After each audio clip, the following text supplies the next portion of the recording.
శ్రీ గణేశాయ నమః. శ్రీ గురు దత్తాత్రేయ నమః. ఈ వీడియోలో మనం ఈ రోజున జూన్ మాసంలో మిథున రాశి వారికి ఎలా ఉందో తెలుసుకుందాం.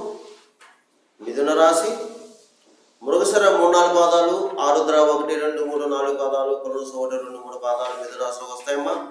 ఈ రాశిలో ఉన్న స్త్రీలకు పురుషులకు ఈ జూన్ మాసంలో బాగుంది. గ్రహ సంచారం బాగుంది. గత 2-3 నెలల కంటే బాగుందని చెప్పుకోవచ్చు. కుటుంబ సఖ్యత బాగుంది. దంపతుల మధ్య ప్రేమ అనురాగాలు ఉంటాయి. అలాగే గతంలో ఏదన్నా చిన్న చిన్న మనస్పర్ధలు వచ్చి విడిపోయిన భార్య భర్తలు ఎవరంటే కలుసుకుంటారు. అలాగే బంధుమిత్రుల యొక్క సహాయ సహకారాలు కూడా లభిస్తాయి. అలాగే మీ బ్లడ్ రిలేషన్స్ ఎవరైతే ఉన్నారో, బ్లడ్ అంటే రక్త సంబంధీకుల యొక్క సహాయ సహకారాలు, వారితో ప్రేమగా మాట్లాడడం, ఆప్యాయత, ఇలాంటి వ్యవహారాలు ఏమో అన్నీ బాగుంటాయి. గతంలో ఏమైనా మీకు మనస్పర్ధలు ఉంటే అవి కూడా తొలగిపోతాయి. అన్ని విషయాలు బాగున్నాయి. అలాగే మీకు ఒక్క ఆరోగ్య విషయంలో మాత్రం కొంచెం జాగ్రత్త వహించండి. మిగతా విషయాలన్నీ బాగున్నాయి. ధనపరంగా కూడా బాగుంది. సమయానికి ఏదో విధంగా ధనం చేతికి అందుతుంది. కానీ అధిక ఖర్చులు ఉంటాయి, అనవసర ఖర్చులు ఉంటాయి. అలాగే ఏదో ఇంటి రిపేర్లని, వాహన రిపేర్లని ఇలాంటివన్నీ ఉంటాయి. అలాగే విందు వినోదాలు పాల్గొంటారు. విలాస వస్తువులు కొనుక్కుంటారు. ఈ మాసం మీకు వాహన యోగం కనిపిస్తుంది. ఏదో పాత వాహనం మీ కొత్త వాహనం కొనుక్కోవడం, లేదా డైరెక్ట్గా కొత్త వాహనం కొనుక్కోవడం జరుగుతుంది. అలాగే దూర ప్రయాణాలు చేస్తారు. ధన విషయంలో మాత్రం మీకు ఇబ్బంది అయితే లేదు. ఆర్థిక లావాదేవీలు కూడా పూర్తవుతాయి. భూగృహ సంబంధ లావాదేవీలు కూడా పూర్తి అవుతాయి. గతంలో వాయిదా పడ్డాయి కాబట్టి ఇప్పుడు పూర్తి అవుతాయి. ప్రయత్నం చేసుకోండి. ఇకపోతే గతంలో పరిష్కారం కాని సమస్యలు కూడా ఇప్పుడు పరిష్కారం అవుతాయి. అలాగే ఈ మాసం మీరు కొన్ని బాధ్యతలు, పదవులు స్వీకరిస్తారు. సంఘంలో గౌరవ మర్యాదలు పొందుతారు. ఇది వరకు మీరు పోగొట్టుకున్న గౌరవ మర్యాదలు మరి తిరిగి పొందుతారు. మిమ్మల్ని చాలామంది గౌరవిస్తారు. పురస్కారం లభిస్తాయి. బాగుంది. అలాగే శుభవార్తలు వింటారు. ఈ మాసంలో మీరు, ఈ జూన్ మాసంలో మీరు అన్ని శుభవార్తలు వింటారు. అలాగే వృత్తిపరంగా బాగుంది. వృత్తిపరంగా ఎవరు ఏ వృత్తిలో ఉన్నా సరే బాగుందమ్మా. స్త్రీలు పురుషులు ఎవరు ఏ వృత్తిలో ఉన్నా బాగుంది. అలాగే వృత్తిలో రాణింపు ఉంటుంది. పై వాళ్ళు మిమ్మల్ని గుర్తిస్తారు. మీ స్కిల్ ఏదైతే ఉందో అది బయటపడుతుంది. మీకు బాగుంది. కానీ దీంట్లో కొంతమంది బద్ధకస్తులు ఉన్నారు. బద్ధకాన్ని విడనాడండి. ప్రయత్నం చేయండి.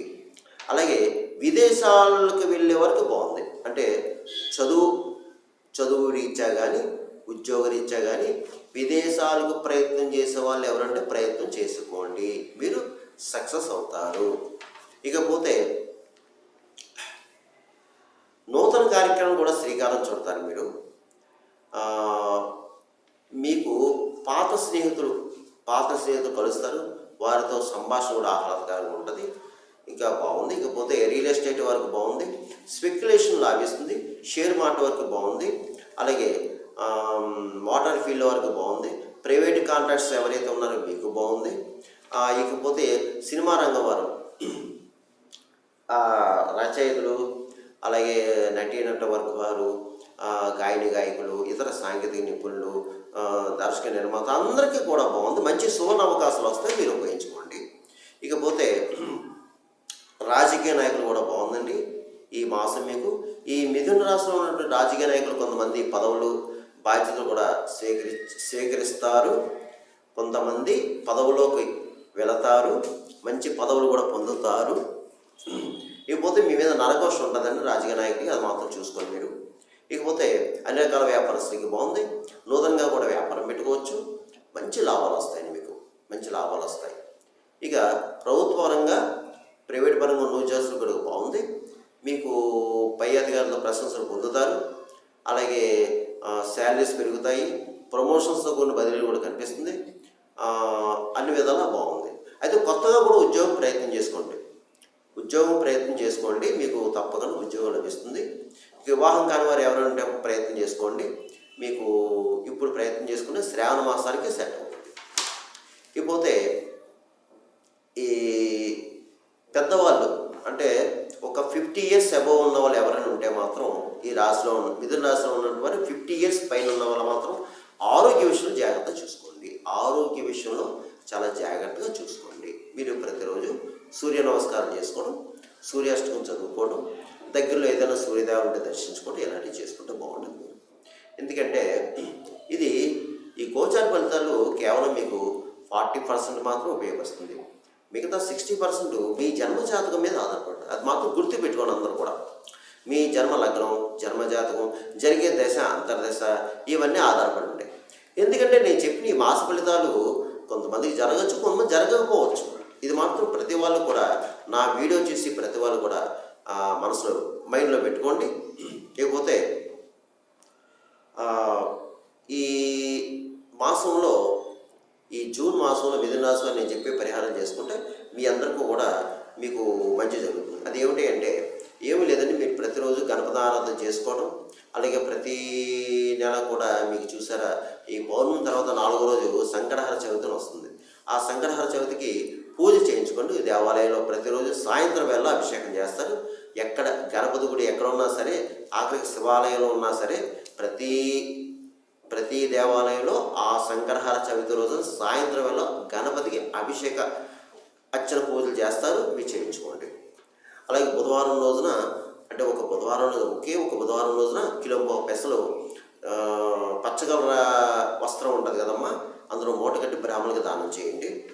అలాగే మీరు అంటే ఏదన్నా ఒక పని తలపెడితే మాత్రం, ఏదైనా ఒక వ్యవహారం తలపెట్టేమో ఆ కార్యం జరగాలి అని అనుకున్న వాళ్ళు ఎవరైనా సరే మీరు బుధవారం రోజున గణపతి స్వామికి అభిషేక అర్చన చేసి, ఏ బుధవారం అయినా సరే అక్కడ లడ్డు అంటే నేతి లడ్డు 108 లడ్డూలు పంచాలి. మీరు 108 లడ్డూలు ఎప్పుడైతే పంచారో ఈ గణపతి అనుగ్రహం వల్ల మీ వ్యవహారం సక్సెస్ అవుతుందండి. అంటే ముఖ్యమైన వ్యవహారం అని చెప్తున్నానండి ఏమ్మా.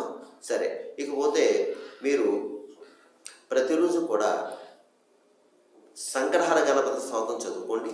అలాగే విష్ణు సహస్రనామ స్తోత్రం చదువుకోండి. అలాగే ఈ మాసం మీకు ఈ సమ్మర్ కాబట్టి కాస్త బయట వాళ్ళకి, పేదవాళ్ళకి అన్నదానం చేయండి, వాటర్ సమర్పించండి, మజ్జిగ పొట్లాలు సమర్పించండి, పెరుగన్నం పెట్టండి. అలాగే మోజీవులకు ఆహారం పెట్టండి. అంటే పావురాలు, పిచ్చుకలు, కాకులు, కుక్క, గోవుకు ఆహారం పెట్టండి. అలాగే పిచ్చుకలు అంటే పావురాలు, పిచ్చుకలు, కాకులు మీకు పైన కానీ ఎక్కడైనా కాస్త వాటర్ పెట్టండి. కాస్త దేంట్లో ఉన్న వాటర్ పెట్టండి. అలాగే ఏంటంటే మీరు ఇవన్నీ పాటించండి. ఇవన్నీ పాటిస్తే తప్పకుండా మీకు మేలు జరుగుతుంది, శుభం జరుగుతుంది. సర్వేజన సుఖను భవతు, శుభం భవతు, స్వస్తి.